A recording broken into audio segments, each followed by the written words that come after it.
Local news में अपना परचम लहराता हुआ एकमात्र बेहतरीन यूट्यूब चैनल क्लीन न्यूज में आप सभी श्रोतागण का तहे दिल से स्वागत है।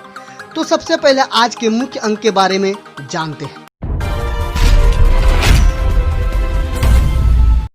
आज दुमका में 4.1 तीव्रता के भूकंप के झटके, पश्चिम बंगाल का दुर्गापुर रहा केंद्र। झारखंड के दुमका में आज सुबह 7:54 करीब भूकंप के झटके महसूस किए। सुबह सुबह लोग अपनी दिनचर्या में व्यस्त थे, उसी समय उन्हें भूकंप के हल्के झटके महसूस हुई। हालांकि इन झटकों से अभी तक किसी तरह के जान माल के कोई नुकसान की खबर नहीं है। भूकंप का केंद्र पश्चिम बंगाल का दुर्गापुर बताया जा रहा है। दुमका देवघर सड़क की बदहाली ने ली 6 लोगों की जान। चावल लदा ट्रक कार पर गिरा, बच्चे सहित महिला की मौत। दुमका देवघर मुख्य मार्ग पर जामा स्थित भारतीय स्टेट बैंक की शाखा के सामने एक हादसे में 6 लोगों की जान चली गई। बताया जा रहा है कि मंगलवार की शाम चावल लदा ट्रक सड़क पर बने गड्ढे में उतरने के साथ अनियंत्रित हो गया और बगल से गुजर रहे टाटा इंडिगो कार के ऊपर पलट गया। ट्रक कार के ऊपर ऐसा पलटा कि कार पूरी तरह चपटा हो गया। कार में सवार 2 बच्चे, 2 महिला समेत 6 लोगों की घटनास्थल पर मौत हो गई। आक्रोशित ने घंटों मुख्य मार्ग को जाम कर दिया। मिली जानकारी के अनुसार कार में सवार लोग करीब 45 मिनट तक ट्रक के नीचे दबे रहे। जानकारी मिलने पर जामा थाना पुलिस पहुंची और क्रेन मंगाकर ट्रक को कार के ऊपर से हटाया गया, लेकिन तब तक काफी देर हो चुकी थी और उसमें सवार सभी लोग मौत घटनास्थल पर ही हो चुकी थी। क्रेन पहुंचने से पूर्व लोगों का हुजूम जुट गया, लेकिन चाहकर भी लोग कुछ नहीं कर सके। चावल लदा ट्रक दुमका की तरफ जबकि कार देवघर की तरफ जा रही थी।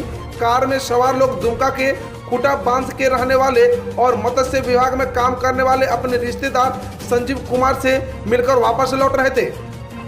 दुमका देवघर ट्रक कार हादसा पर गोड्डा विधायक अमित शाह की प्रतिक्रिया। देवघर दुमका ट्रक कार दुर्घटना पर गोड्डा विधायक अमित मंडल की प्रतिक्रिया। उन्होंने कहा, इस दुर्घटना का जिम्मेदार कौन? पिछले पोस्ट में मैंने रामगढ़ की भयानक स्थिति को शेयर किया था।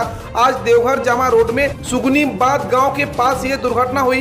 पूरे संथाल परगना का रोड गोड्डा सहित काफी जर्जर अवस्था में है। सरकार बनने के 1 साल आने को है, लेकिन एक भी रोड किसी भी तरह के कार्य की शुरुआत सरकार द्वारा नहीं किया गया है। यहाँ तो सरकार खजाना खाली है का रोना रो रही है, वो अपना पल्ला झाड़ रही है। कोई भी विधायक अपने पॉकेट से रोड नहीं बनाता है। सरकार फंड की व्यवस्था करती है, विधायक उनकी अनुशंसा करते हैं, तत्पश्चात रोड बनता है। भाजपा की सरकार में हर साल हमेशा 30 किलोमीटर से 40 किलोमीटर रोड का निर्माण किया जाता था। उसके बाद भी रोड की बेहतर स्थिति को कायम यदि 3-4 साल के अंदर न किया जाए तो स्थिति ज्यों की त्यों जाती है। मरम्मत के अभाव में नव निर्माण न होने के वजह से कई सड़क जर्जर अवस्था में है। कृपया कर ये ना बोले कि आप गोड्डा देखें, देवघर दुमका न देखें। मुझे भी पता है कि गोड्डा की सड़क की स्थिति ठीक नहीं है, लेकिन बनाएगी तो सरकारी, उसके लिए आवश्यक फंड भी सरकारी ही देगी, ये आपको समझना होगा। कोरोना काल में भाजपा विधायक और सांसद पर फुरकान अंसारी का आरोप। उन्होंने आरोप लगाते हुए कहा, जब ज्यादातर भाजपा सांसद, विधायक और नेता विभिन्न राज्यों में कांग्रेस की सरकारों को अस्थिर करने का प्रयास में है, वहीं दूसरी ओर जामताड़ा से कांग्रेस विधायक डॉक्टर इरफान अंसारी कोरोना महामारी में भी जनता की सेवा में लगे हुए हैं। जेईई और एनईईटी की परीक्षा को लेकर फुरकान अंसारी की प्रतिक्रिया। जेईई और नीट की परीक्षाओं को लेकर छात्र छात्राएं परेशान न हो, श्रीमती सोनिया गांधी जी आज कांग्रेस शासित राज्यों के मुख्यमंत्रियों के साथ मीटिंग कर नीट और जेईई की परीक्षाओं को स्थगित करने पर चर्चा करेगी। कोविड-19 पर प्रधानमंत्री पर फुरकान अंसारी का आरोप। कोरोना से जंग में टेस्टिंग के जरिए कांग्रेस सरकार ने अपने प्रदेशों की स्थिति मजबूत की है, जबकि भाजपा शासित राज्यों ने प्रधानमंत्री मोदी के ताली थाली मोमबत्ती जैसे मारक उपयोग के भरोसे जनता को जिंदगी खतरे में डाली है। खबर डीसी कार्यालय से है। डीसी कार्यालय में जनता की फरियाद सुनी गई। डीसी कार्यालय में आज जनता की फरियाद सुनी गई, जिसमें जिले के 35 लोगों ने आकर अपनी समस्याओं को लेकर आवेदन समर्पित किया।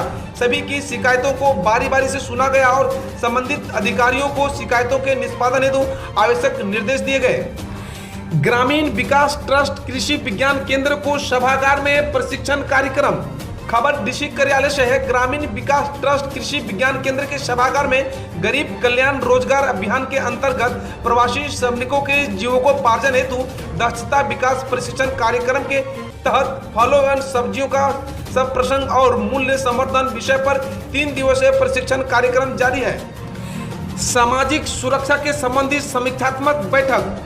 खबर डीसी कार्यालय से है। आज सामाजिक सुरक्षा से संबंधित समीक्षात्मक बैठक वीडियो कॉन्फ्रेंसिंग के माध्यम से आयोजित की गई। बैठक में सामाजिक सुरक्षा के अधिकारियों को निर्देश दिए गए कि जिले में पेंशन संबंधित मामले यथा इंदिरा गांधी राष्ट्रीय वृद्धा पेंशन, इंदिरा गांधी राष्ट्रीय विधवा पेंशन, इंदिरा गांधी राष्ट्रीय दिव्यांग पेंशन योजना, राष्ट्रीय परिवार हित लाभ योजना, मुख्यमंत्री राज्य वृद्धा पेंशन, मुख्यमंत्री राज्य विधवा सम्मान पेंशन योजना, स्वामी विवेकानंद निःशक्त स्वावलंबन प्रोत्साहन योजना के अंतर्गत बिंदुओं पर चर्चा की गई। साथ ही साथ पेंशन योजना में पारदर्शिता लाते हुए योग्य व्यक्तियों को ही पेंशन का लाभ मिले, प्रखंडवार संबंधित योजनाओं को सूची की मांग की गई। प्रत्येक प्रखंड में पेंशन संबंधित मामले को लेकर संबंधित विभाग के द्वारा प्रचार प्रसार कराया जाए ताकि योग्य लाभुकों को पेंशन संबंधी योजनाओं को जानकारी प्राप्त हो सके। सदर अस्पताल गोड्डा में 2 यूनिट डायलिसिस बेड का विधिवत उद्घाटन।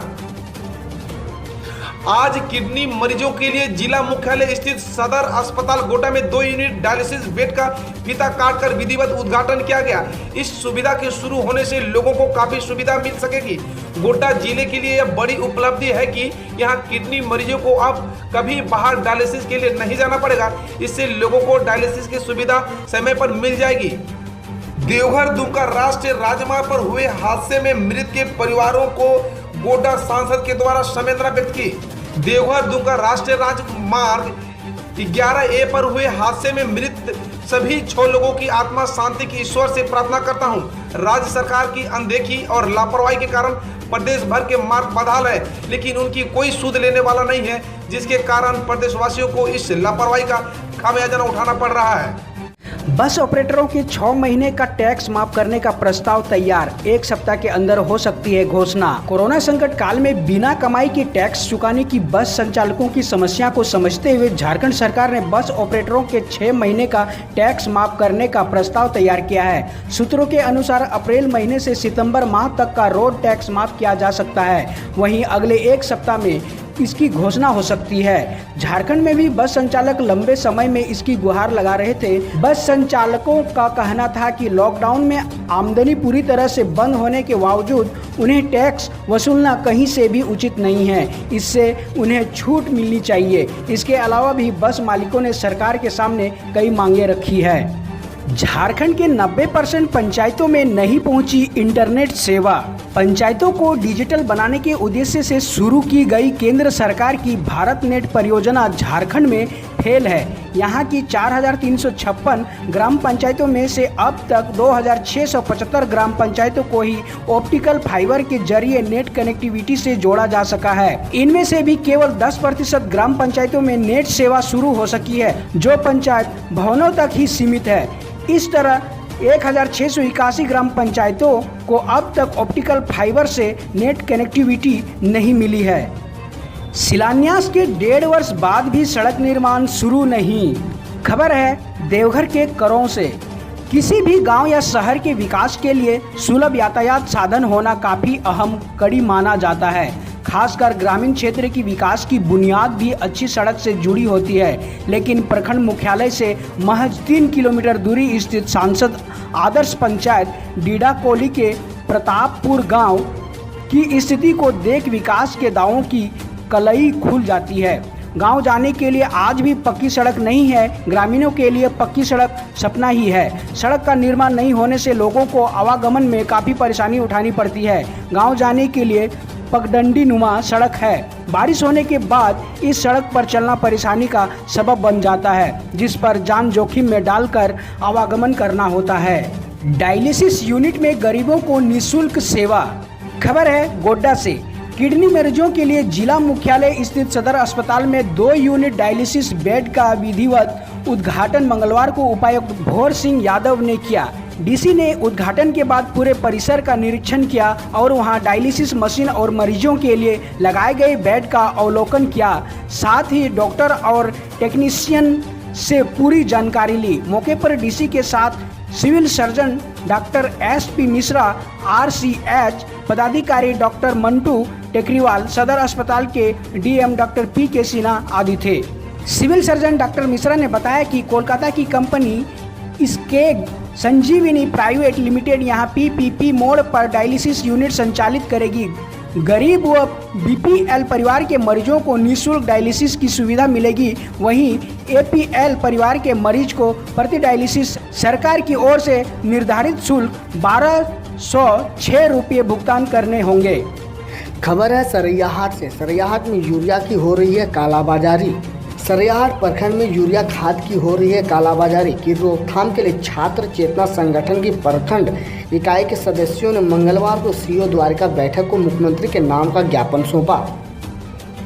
जिला कार्य समिति सदस्य जयकांत यादव ने बताया कि पूरा देश जहां वैश्विक महामारी जैसे आपदा से लड़ रहे हैं, वहीं यहां से कुछ पूंजीपतियों व दुकानदार अवैध रूप से गोदाम में रासायनिक खाद जमा कर रखे हैं, जिससे किसान को आसानी से उचित दर पर यूरिया नहीं मिल पा रहा है, जिसके कारण किसान परेशान है। सरकार द्वारा निर्धारित दर के आधार पर प्रत्येक 45 किलोग्राम यूरिया की बोरी का मूल्य 266.50 रुपया रखा गया है, लेकिन कालाबाजारी करने वाले दुकानदार 360 रुपया से लेकर 400 रुपया तक प्रति बोरी की दर से बेच रहे हैं, जिससे पूरे प्रखंड के किसान परेशान हैं। खबर है देवघर से। स्वच्छता सर्वेक्षण 2021 की तैयारी में जुटा निगम। 2021 में होने वाले स्वच्छता सर्वेक्षण को लेकर नगर निगम की ओर से अभी से तैयारी शुरू कर दी गई है। मंगलवार को नगर निगम कार्यालय के सभागार में नगर प्रशासक शैलेंद्र कुमार लाल ने अधिकारियों के साथ विभिन्न विषयों पर विचार विमर्श करने को लेकर बैठक की। नगर प्रशासक ने वर्ष 2020 में हुई गलतियों को सबक लेकर आगे बेहतर तरीके से काम करने के लिए अभी से जुट जाने का निर्देश दिया है। खबर है झारखंड के लातेहार से। उफनती नदी में बही सवारी गाड़ी, ग्रामीण के प्रयास से बचाए गए 12 लोग। कई जिले में तेज बारिश हुई। राज्य के कई हिस्सों में बुधवार की सुबह भारी बारिश हुई। इसकी वजह से नदी नालों का जलस्तर काफ़ी बढ़ गया है। लातेहार के मनिका थाना क्षेत्र में तो उफनती मैला नदी में एक सवारी गाड़ी बह गई। हालांकि समय रहते स्थानीय लोगों की मदद से गाड़ी पर सवार 12 लोगों को सुरक्षित बाहर निकाल लिया गया है। वहीं पलामू, लोहरदगा, गुमला व लातेहार के कई हिस्सों में काफ़ी तेज बारिश हुई। इससे कई जगहों पर जल भराव की समस्या उत्पन्न हो गई। इधर राजधानी रांची में काले बादल छाए हुए हैं। मौसम विभाग ने गुरुवार को भी कई जिलों में 1-2 स्थान पर भारी बारिश होने की संभावना जताई है। खबर बताया जा रहा है झारखंड के गिरिडीह से। राजद नेता कैलाश यादव की पीट कर हत्या, साथ ही गंभीर रूप से घायल है। तो आइए जानते हैं मामला को गंभीरता से। बेंगाबाद थाना क्षेत्र में मोतीलेदा गांव के चमार टोली में मंगलवार रात 20-25 लोग ने राजद नेता कैलाश यादव और उनके साथी इंद्रलाल वर्मा पर हमला कर दिया।